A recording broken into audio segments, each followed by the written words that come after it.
This is the second video of chapter 17 of the Crystal Clear Electronics curriculum, where Szabolcs and I want to show you how the PWM peripheral of the ATmega microcontroller works.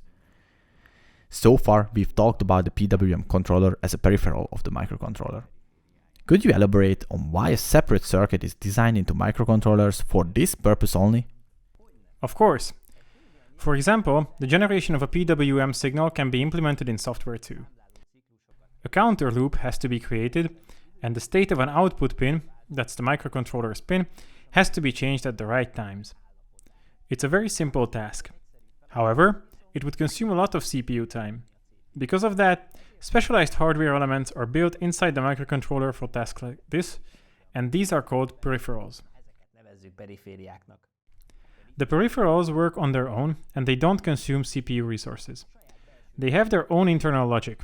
They get the clock signal, they have a direct connection to the pins of the microcontroller,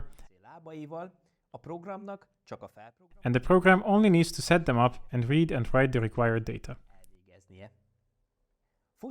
Let's quickly run through the most common peripherals. Every microcontroller has ports. These peripherals make the pins of the microcontroller available for the program. We can read the state of the inputs, and we can set the state of the outputs. The counters and timers are also useful peripherals. These allow you to set the speed of the counter, and we can read the counter value anytime in software. This is perfect for time measurement. There are also communication peripherals, such as UART, USB, SPI, and I2C.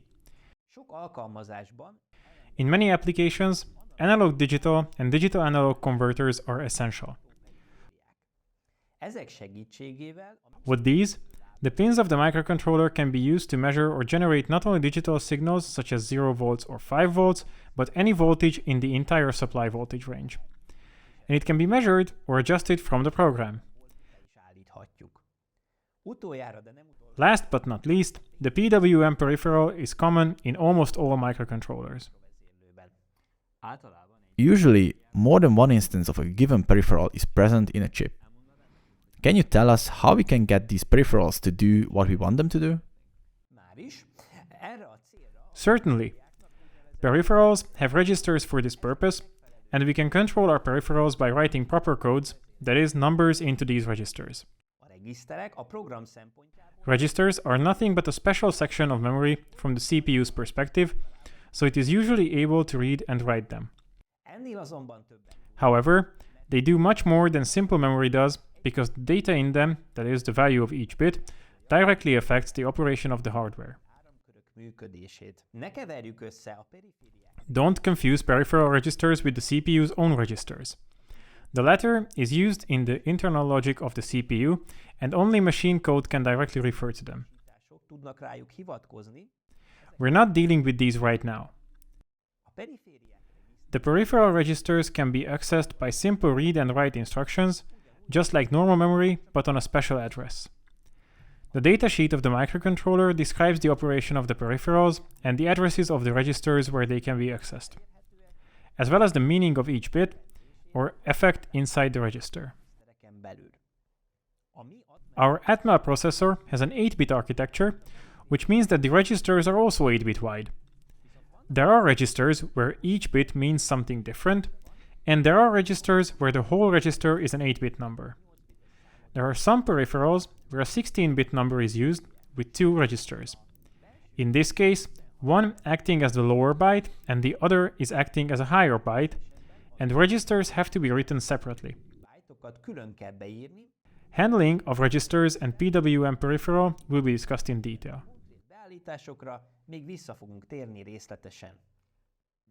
Digging deeper into the world of PWM peripherals, how do these peripherals create this changing signal?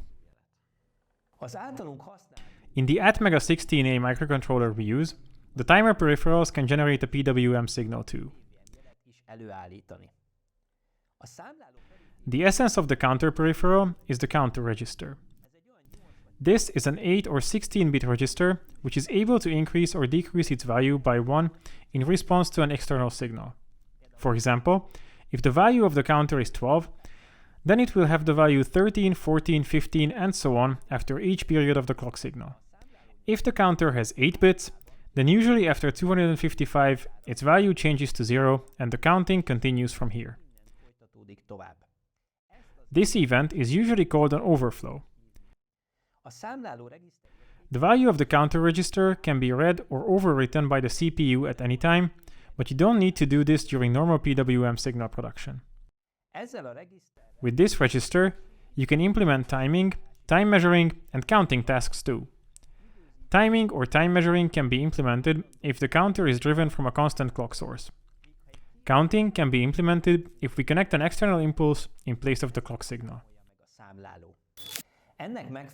Therefore, the peripheral is called timer counter, abbreviated as TCNT small n. Since there are several such peripherals in the microcontroller after the register, a number signifies which timer peripheral we are talking about. For example, TCNT2 means the TCNT register of the second timer. A második számláló periféria TCNT regiszterét jelenti. Ez az ábra. This figure shows the typical operation of the PWM peripheral. In the ATmega 16A datasheet, it's called fast PWM mode, where the counter always counts up. In the figure above, the top waveform represents the value of the counter register TCNT, and as you can see, it's counting up to 255, then overflows and continues counting from 0. It counts up to 255 because the counter is 8-bit, and 8 ones in the binary number system mean 255.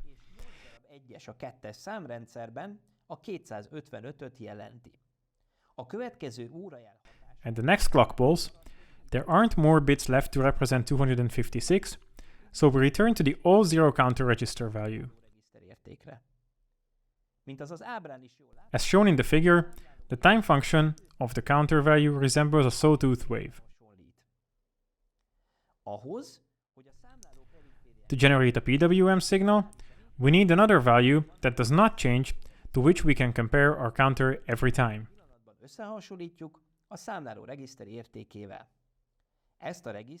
This register is called the output compare register, in short OCR small n. You can see its value in the figure represented by the dashed horizontal line. If the counter value is smaller than the OCR register's value, the PWM output is 0. When it is higher, the output is 1. By the way, this is just a matter of configuration. It can be reversed as well. It can be seen that by changing the comparison level, that is the value of the OCR register, the ratio of the on and off time of the output changes and we get the desired PWM signal. The other operation mode, at least for our microcontroller, is called phase correct PWM mode. Ezt magyarra talán fázistartónak lehetne fordítani. Where the counter does not go back to 0 after reaching 255, but starts to count down instead. In this case, the time function of the counter value resembles a triangle signal. Now we have every knowledge we need to know about the PWM peripherals modes to be able to try them out. In the upcoming video, we will change the brightness of an LED using a PWM peripheral and show you how to get your microcontroller to play a tune. Join us then. Bye! Bye!